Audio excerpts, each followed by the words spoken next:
When the Dread were first revealed, I will admit that I was not that excited, from a narrative perspective anyway. Although it was certainly amazing that we were finally getting a new enemy faction after all these years, at the end of the day, we were still just fighting minions of the darkness. But with that being said, after a lot of thinking, I want to share with you what I believe is the deeper meaning behind the Dread, something that I feel will add some context to the faction and that will make their story and purpose that much better. And before I forget, I do want to give credit where it's due and say that it was actually Bife's video on the Dread that got me thinking about this in the first place. And speaking of Bife, not only has he watched my unveiling video, but he's kindly mentioned me in 2 of his videos, which is absolutely insane. Bife, thank you so much for the mentions and the kind words. It means so much to me, man. Thank you. But with all of that being said, let's get into it. To begin, we need to understand what the Dread actually are. Some of you will already know this, but allow me to explain. The Dread have the following units. First off, we have the Tormentors. Their race is unknown, although they've got links to Nezarec. Since his statue has a different body to the Tormentors, I don't believe that they are actual clones of Nezarec, although some of them seem to have what might be a copy of his mind imprinted upon them, effectively making them vessels for his will. At the same time, we recently have seen Tormentors that are referred to as conscripts, meaning they have been forced into service under the Witness. With all of that in mind, I do believe that these guys were their own race, but that they have been twisted and remade into the brutes we have now. Next are the Subjugators. Now, the Subjugators seemingly don't exist anymore because we now have the Harbinger and the Omen, but these units are effectively the same beings, but enhanced with either stasis or strand. I've seen people say that they may have originally been Lubraeans due to their aesthetic link to Rolk, and that might be true, although I am unaware if it's even possible, or if there's evidence out there that supports this. The Attendants and the Weavers are literally scions with a new coat of paint. That's it, GG. The Husk and Geist. As pointed out to me by Archival Mind, the Husks have the in-game skeleton of the fallen captains, while the Geist really seems to be a transformed hive worm. From what we know of the experiments being done to join different races and the worms together, I would not be surprised if the Husk is a fallen warrior who was paired with a worm, both being transformed into their new versions. And finally, the Grimm. The Grimm seem to be completely new. Maybe they come from a race we have already seen or heard of, but it's too difficult to say at the moment. That being said, you can clearly see that their bodies have been heavily altered, with pyramid materials making up much of them. The takeaway from all of this is the following truth. The Dread are not a race, but they are in fact a faction comprised of other races who have been remade or finalized. And this makes perfect sense, because we know that this is something that the Witness does. In the Final Shape Collector's Edition lorebook, when the Witness comes across the race known as the Noesis, it is stated that the Witness immediately started yoinking them, taking them apart, and remaking them into something new. In my opinion, the Dread are just the races who have been finalized into a shape that is suitable for war. I would not be surprised if there are hundreds of other finalized races who are simply on display. So I've told you what the Dread actually are, and I've explained that this is something that the Witness has done in the past. The next question is why? That's a great question. I'll tell you why now. What does the Witness want? It wants to get the final shape. Its version of the final shape would mean that the universe would be frozen in the exact way that it wants to be. From galaxies to insects, every aspect of the universe would be remade in the Witness's image and then frozen in that image for all eternity. Basically, the Witness wants to turn us all into taxidermies.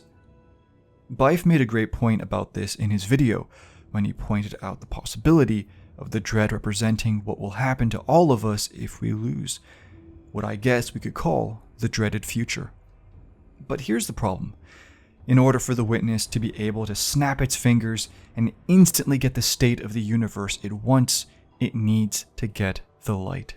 So in the meantime, it has used its fleet and technology to manually reshape planets and to delete or finalize races. That sounds exactly like Thanos, and it's not even funny. So yeah, that's what the Dread are, and that's why they are made. In the Witness's eyes, it has, to the best of its ability, perfected each of the races that make up the faction. They are ahead of the curve, compatible with the New World, but they're merely a flawed copy of something that already exists. The Taken. What are the Taken? The Taken are beings who have been sent to the deep and, as Eris puts it, exalted or rendered final. She even states that they are more real than they were before. In simple terms, the Taken have been sharpened into beings compatible with the final shape or the sword logic. I remember I asked Marzier, and I said, "Why are there Taken Hive? Is it a punishment?" And his response was that I was looking at it the wrong way. The Hive live and die by the sword logic, and according to the sword logic, you either become strong enough to live forever in the final shape, or you die and become a part of its foundation. If being taken means losing all of your weakness and becoming stronger and worthy of that final shape, then to the Hive there is no greater honor than giving yourself to the deep. And you know what? That makes a lot of sense. Now let's get something out of the way.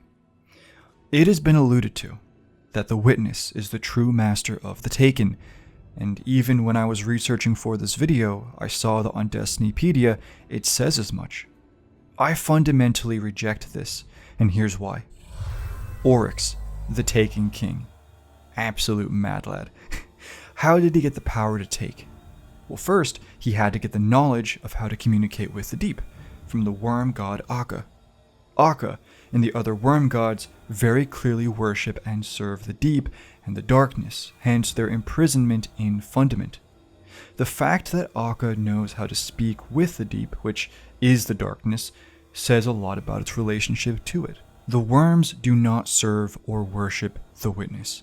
This was made painfully clear when the Witness sent Rolk to recruit them, and they rejected both his and the Witness's authority, referring to it as your witness, not our witness.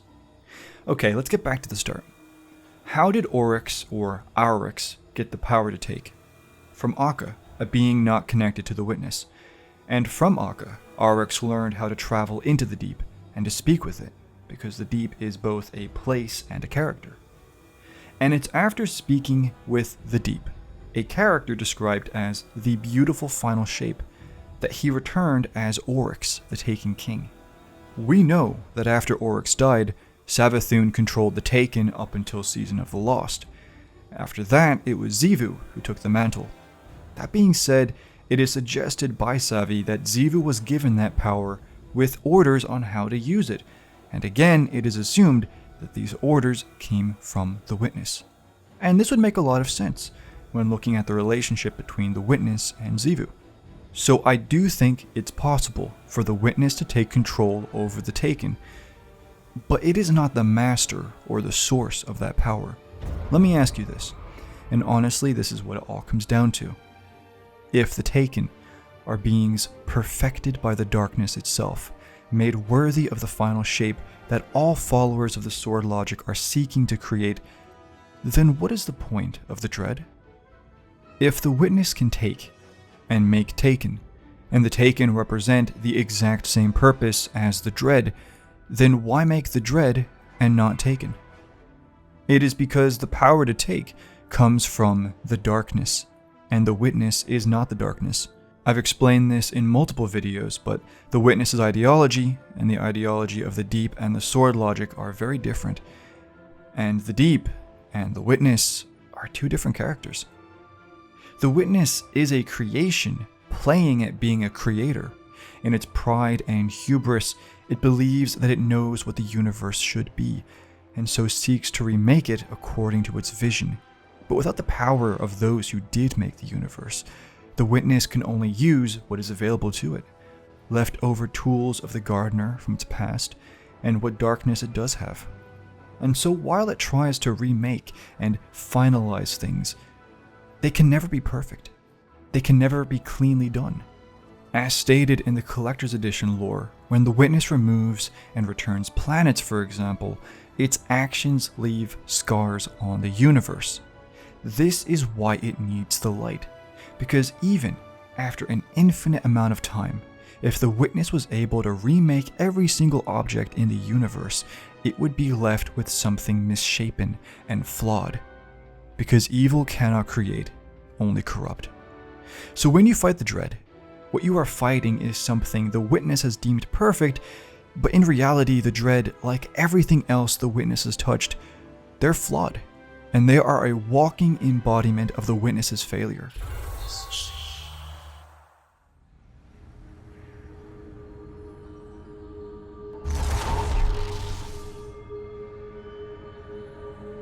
I still wish we got the Witness's race as a faction and not the Dread, but this does help to make their story deeper and more interesting. But what do you think? What are your thoughts on the Dread, and what's your favorite thing about them? Let me know. Thank you everyone for being here and for giving me your time. And thank you Ultra Risen, Detective Studios, and Concept Center for being Ascended members. But yeah, that's all for now. I'll talk to you all real soon. Take care, my friends. Bye-bye.